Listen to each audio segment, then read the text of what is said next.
There is beauty all around when there's love at home. Oh, hello. I was just thinking about my home. My home is where my family lives. I'm a Mormon. We love our families, except for the gays. There's a lot of misconceptions about Mormons these days, and it's just really hard because of all of the things that seem to fascinate people. For some reason, polygamy is just right up there. So, we as Mormons want to clarify what exactly went down with all of that, because we know that that was really, really confusing. Um, see, what happened was Joseph Smith was commanded to take lots of women secretly, but not tell those women's current husbands that he was taking them. We know, right? Like, what's the big deal? But apparently, when people found out that Joseph Smith was sleeping with other people's wives, he realized that the Lord needed to tell him something. And the Lord said, Joseph, you will take those women, and they will be your wives, and you will tell them that I told you that you are to have them. And Joseph said, oh my gosh, I can't do that, Lord. I can't take these beautiful women as my own. I mean, I've been cheating on my wife with them, yes, but I don't want polygamy. That just is scary sounding, and you taught me not to think critically, dear Lord. But the Lord said no. And he said that Joseph had to do it.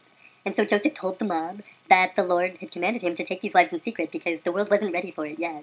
Just like how the world's still not ready now, but that doesn't matter. Forget I told you that. Well, see, the thing is that so Joseph commanded Emma, or rather, God commanded Emma. Joseph obviously never would do that. The Lord commanded Emma that she was to accept this new commandment of polygamy or be damned. We know it sounds really harsh, but that's what the Lord had to do, and I'm sure he didn't want to, but he had to because he follows the laws too that are there. So, but Emma said no, and she decided that she wasn't going to follow the commandment, which was really disappointing for her. We vilified her for a long time, obviously, because she did what the Lord said not to do, which is horrible.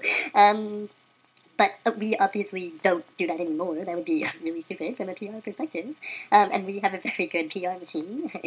Propaganda starts with PR, which is like this little joke that we have. But Emma stuck around for a while, which is great. Apparently, for some reason, in the 1830s and 40s, it was really difficult for women to leave their husbands and get divorced. And there was a lot of social stigma for some reason, especially in Mormon theocracies, which is where the Mormons just happened to find themselves for some strange coincidental reason. Joseph was running for president at the time that it happened, but he was killed for what he believed in. And we don't want to consider whether polygamy had anything to do with people's hatred of Mormons. We would prefer to assume that people hated Mormons more than they hated other religious sects. Surely you know lots of different religious sects at the time that were persecuted against, just like the Mormons. And if not, then it has nothing to do with polygamy. It's because we were so special, and people knew that we were weird. Even after Joseph Smith died, Brigham Young took over, and he also said, Lord, I don't think that I can have multiple wives. And the Lord said, I think you can. And Brigham said, okay. And he had about 70 or so in the end. We don't talk about that either. We'll tell you about the Beehive House, but we won't really plan on telling you anything else. The same with the Lion House. It's just yummy crumpets for you, nothing more. Everything was going really well in Utah. The pioneers left the rest of the country. That had nothing to do with polygamy either. It was simply because they were hated that they had to leave the country. Nothing to do with polygamy, I repeat. Then the Mormons ended up in Utah. As you know, the Lord directed them there, and that was the place. So that's where it was. They didn't mistake it for any other oceans or anything. It obviously was a giant salt lake in the middle of the desert. Duh. And everything was going well. Theocracy they had found themselves in earlier somehow resurfaced by chance. It's like the Lord wants that or something. We don't know. No, there are no oaths about anything like that. What are you talking about? Oh, I brought it up. I'm sorry. But as the rest of the country expanded westward, we just have to say that we never thought that you guys would get all the way to the desert. But you did, and we just were not prepared for that because what we had created, we thought was just going to stay between us. And you know what I mean? Between us and the Lord, not between us and not you, obviously. But the government decided that they didn't really like what we were doing. The Lord said that this commandment would never ever change, though, and you have to follow the Lord. I mean, what would you do if the Lord tells you to do something? You obey, obviously. Of course you do. So, it happened, though, that just as the government was sending troops to Utah to suppress this entire, perfect society, the Lord said, wait a second, that unchanging principle that I said would never change, and I said, unlike all the other principles that I said would never change and did, this one won't. Please remember that for the gays. We need to use that argument again. So remember that we said it and then forget it entirely because it never happened.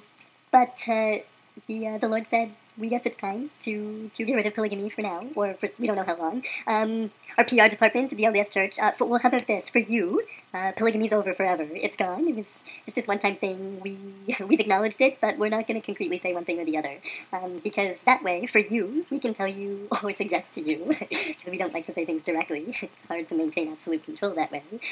We will tell you that polygamy is over and done with, and we will give you our sad puppy dog face, and we will say that we're sorry. And we didn't know any better. We were just Scandinavian immigrants. They were lost in the desert, and it was hot. And you know, when people get thirsty, things happen. It was like the practice was just a mirage in the dunes for us, you know. So what you need to know as a non-Mormon is that polygamy is bad, and we're sorry. We are not related in any way to the FLDS, fundamentalist LDS people with the weird dresses. We wear normal clothes, and we won't do it again. We promise it was an accident. For Mormons, we assume that you covertly understand that everything we say to our non-Mormon friends is said to keep them at bay.